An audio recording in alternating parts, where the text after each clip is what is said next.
At the time of recording, this past weekend was the 35th anniversary of the Super Mario franchise, and by the time this video goes up, Super Mario 3D All-Stars should be out on the Nintendo Switch, or gone if you're watching this video past March 31st, 2020. But just like most people, Mario is a defining part of my childhood, and it feels great to know that the mustached plumber is continuing to put out fantastic games to this day. So in celebration of this collection's release, I'm going to rank the 8 main games in the Super Mario series semi-seriously, as quickly as possible, and there's nothing better to do, so let's go. Number 8, Super Mario 64 DS.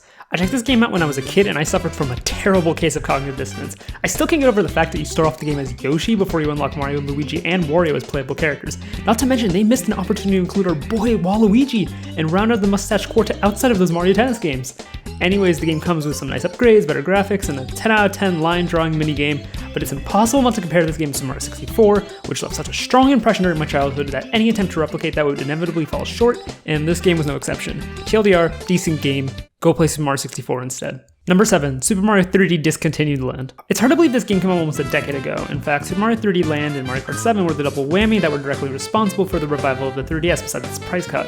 3D Land was an attempt to blend the elements of the 2D and 3D Mario games together in a neat package, and this philosophy is evident in the game's level design. These levels find the player obtaining power-ups to get to the goalpost while generally moving in one direction. As a 3DS game, some puzzles attempted to make use of the 3D effect. It is occasionally used a good effect because it provides an interesting sense of depth, but I think what Super Mario 3D Land lacks is a true sense of originality.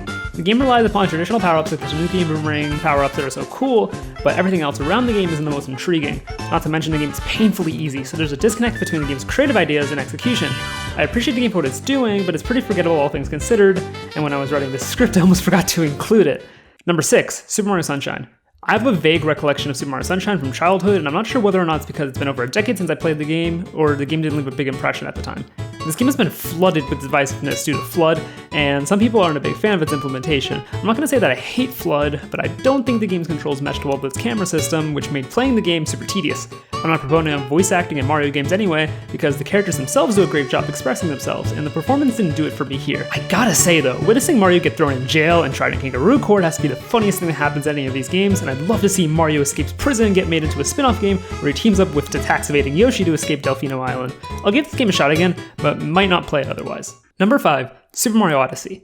Okay, I'm fully aware this game is considered amongst the best of the decade, and I'm not here to rain on the parade of people who enjoy this game because it has quite a few merits, especially considering the graphical variety, movement options, and creative risks on display.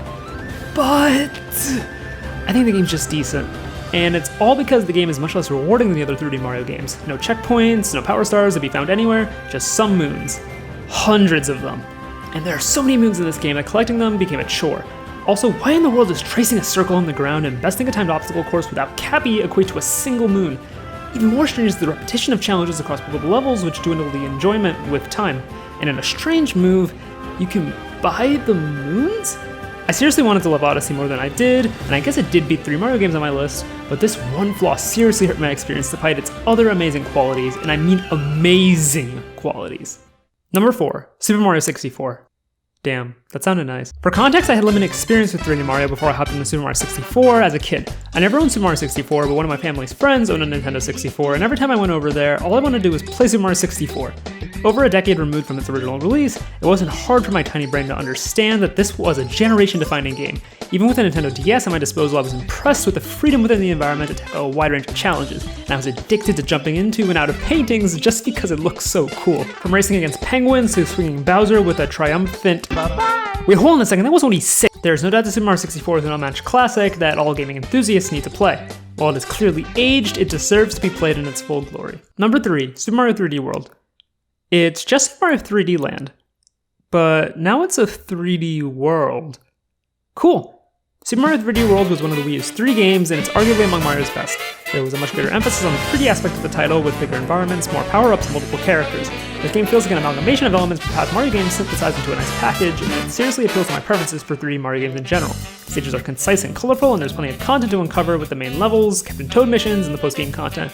There are cool elements introduced in the form of the cat power-up and clear pipes that give the developers more to work with in each level. I'm aware that the 3D world lacks the iconic boss fights and ambition of other games. I'm curious if I would still enjoy it with a second playthrough. Regardless, the game provided bundles of fun across the board, and I'm looking forward to revisiting it when the game releases on Switch in February. Number 1, Super Mario Galaxy and Super Mario Galaxy 2. I bet you thought for a second I was going to choose between either one of these games, didn't you? Well, that's like telling me to choose between the Black Eagles and the Blue Lions. I can't, because the only house that matters is the Golden Deer. But thankfully, Galaxy 1 and Galaxy 2 were the defining points of my childhood. Few games of its time had the ambition to capture the wildest imaginations in the way that these games did. All the praise that these games have managed to garner is so earned, and it successfully innovated upon the Mario franchise, including but not limited to its phenomenal orchestral soundtrack that transformed the game from a fun ride to an epic adventure of galactic proportions. As do I, most people struggle to choose between these two games as their favorite. For me, Galaxy felt more cinematic in its execution and feels more like a space romp, whereas Galaxy 2 features more gameplay refinements. In a strange sense, it is the manner in which these games differ from one another that make the choice so excruciating rather than its similarities. By that token, I don't think I really need to explain why these games are at the top. They represent the finest games of their generation, if not the entire legacy of gaming.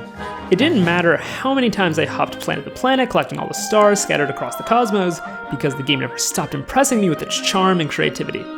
Even if you don't manage to grab a copy of Super Mario 3D All-Stars, buying copies of both games from the Wii will still bring the same phenomenal experience. Well, thank you all for watching, and I hope you liked this video. I plan to do these once or twice a month, so feel free to leave suggestions or private feedback on the format. Make sure to like this and subscribe if you liked the video, and I'll see you all next week.